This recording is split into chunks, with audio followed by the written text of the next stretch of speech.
Hello mga kaplato! Maliban sa mainit na sabaw, masarap din kumain na maanghang ngayong tag-ulan. Kaya naman, magluto na rin kayo nitong chili garlic oil. Kalahating kilo ng sili yung ginamit ko dito. Siling haba na red at green na pinitas pa sa Amadeo Farm.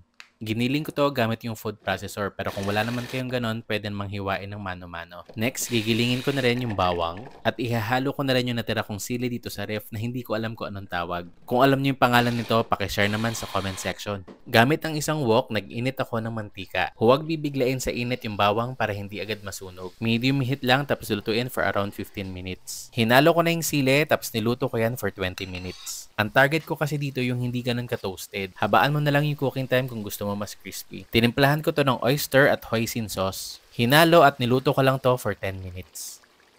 Nilipat ko na sa mga garapon at ayan, marami na akong stock nitong chili garlic oil na best pampainit ng katawan ngayong tag-ulan.